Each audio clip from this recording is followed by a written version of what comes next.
Now to a story we've been following for months. A 4-year-old boy was just days from dying, but through a series of amazing events, he was saved right here in St. Louis. The thing is, he isn't from St. Louis or even the United States. He lives in Liberia, thousands of miles away. He's back home now thanks to love, determination, and people who really wanted to make a difference. I miss you. Sometimes there is some good in goodbye. I've got my stomach's in knots right now.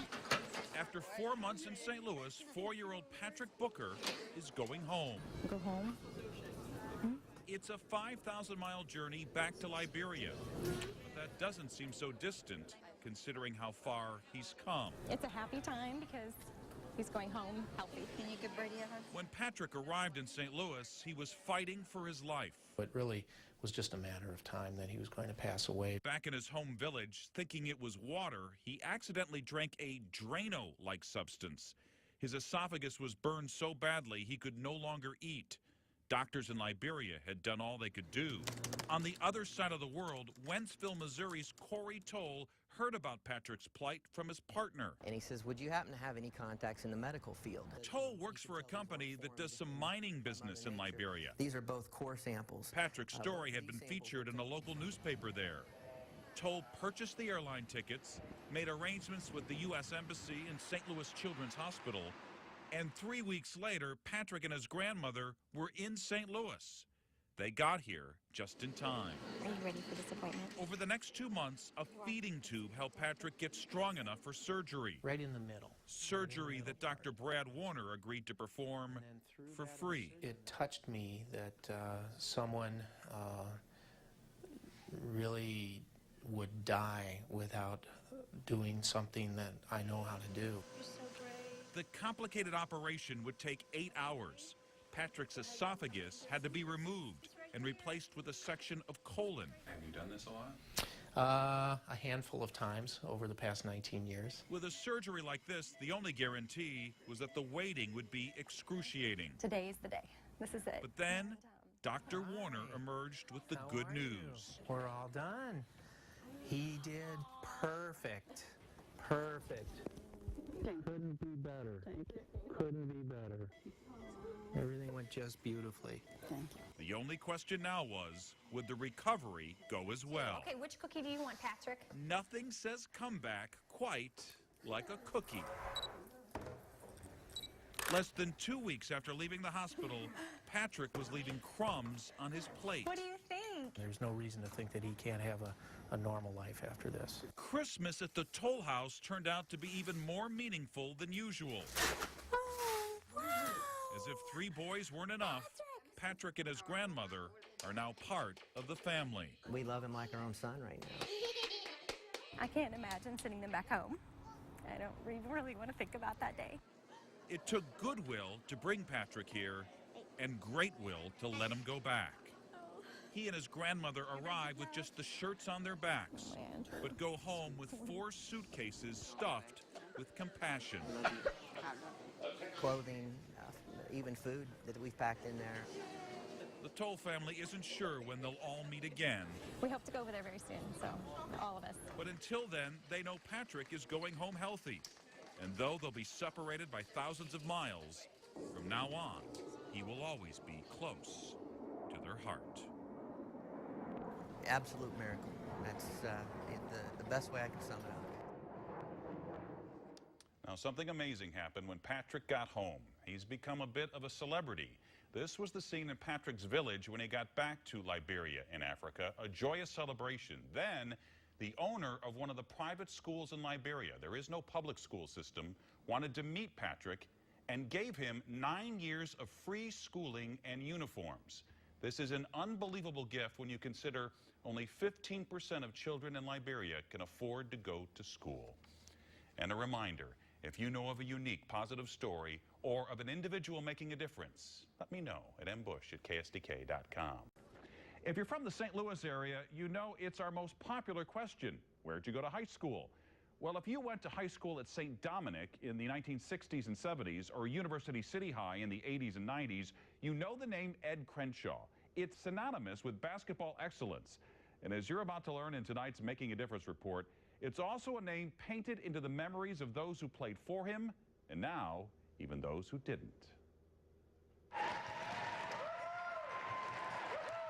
Character is just a word until someone comes along and gives it meaning. At St. Dominic High School in O'Fallon, Missouri, this may be the most meaningful early season game in team history. Not because of who they're playing, but because of who is watching. John Pankey, 1964. Jerry Schulte, 1965. Jerry Veggie, I played 1963, 64, 65. But this was more than just a high school reunion.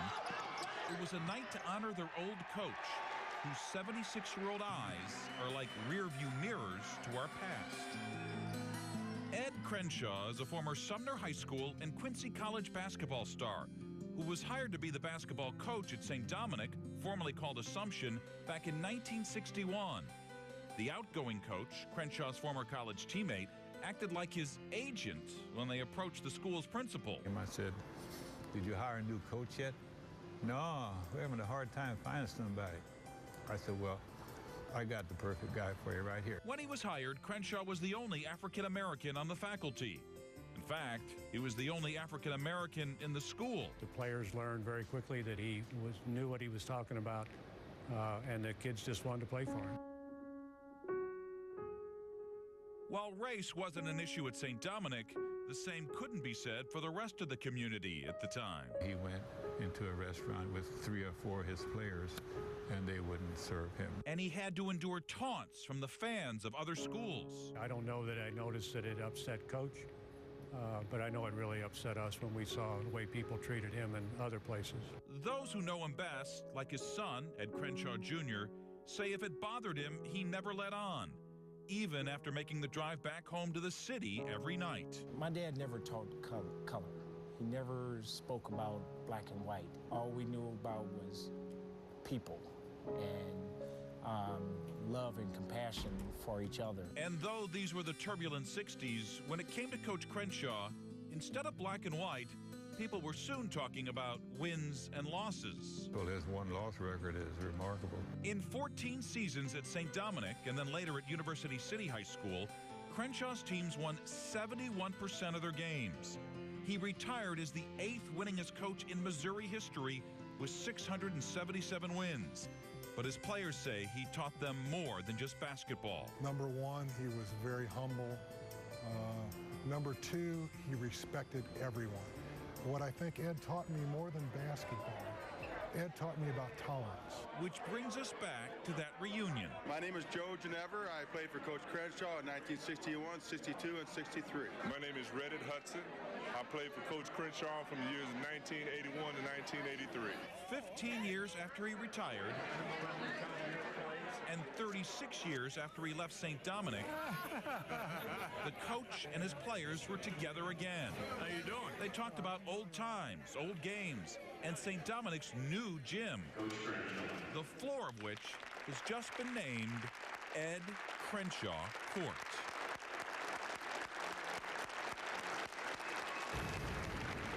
It's amazing. I know that he never expected this. That's what's so great about this. Now battling Alzheimer's disease, the coach has good days and bad. This was clearly one of the good days. We lost our mother in March, and after she passed, Dad's health started to deteriorate a little bit. I fight back tears as we speak.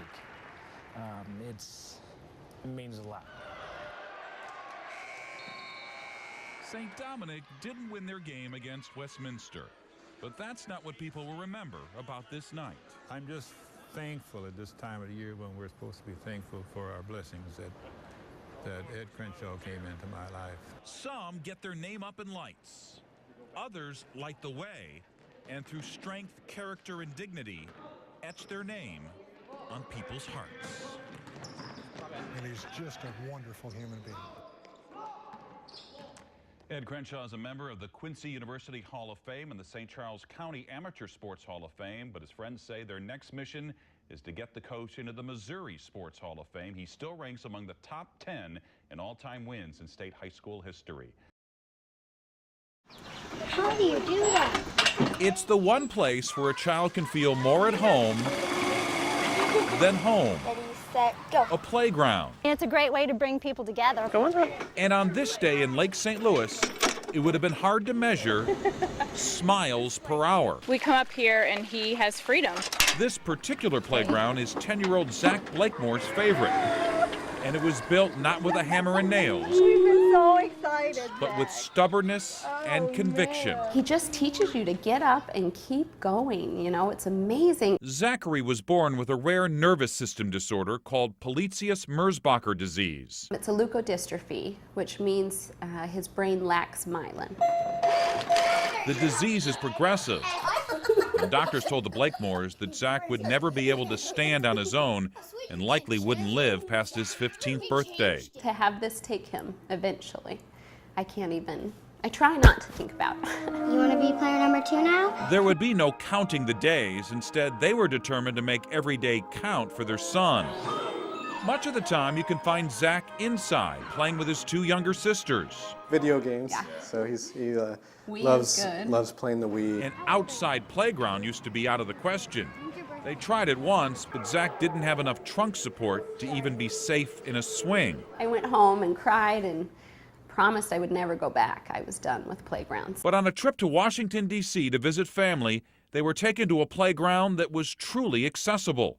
Zach was able to get around in both his wheelchair and his walker. All of a sudden, kids were interacting and playing with him that had never really happened before. Even before they got back home, the Blakemores were already trying to figure out ways to bring that kind of playground to the St. Louis area. And then what does IN make? This disease has taken everything from my child, and eventually will. No, you sound it out. And I could not give him anything back. I couldn't make his legs work. I can't make him speak better. But I found something I could give back to him. So Natalie went to work. Hundreds of phone calls, handshakes, and fundraisers. $750,000 was our goal. She even convinced the community of Lake St. Louis to donate the acreage. And I was so excited. And Todd came home from work that day, and I just said, "We have land." I'm like, land for what? Yeah. And 4 years later, the Blakemores turned an empty lot into a ribbon-cutting ceremony in a place now known as Zachary's Playground. And we were able to watch, the kids rush in, and it was a great sense of accomplishment. Though it was built with disabled children like 11-year-old Gracie Gibson in mind, We're just amazed. I mean, we were really honestly amazed. Zachary's Playground is a destination for able-bodied children as well. Actually, our whole family can come and have a good time. The Blakemores have started their own nonprofit organization in the hopes of building accessible playgrounds all over the St. Louis area, and then perhaps all over the country, with a message that comes through loud and clear. To make life the very best that you can, no matter what your struggles are. Apparently, with enough determination, there's no such thing as limitation. It's amazing. It just seems unreal that it was a dream that's here.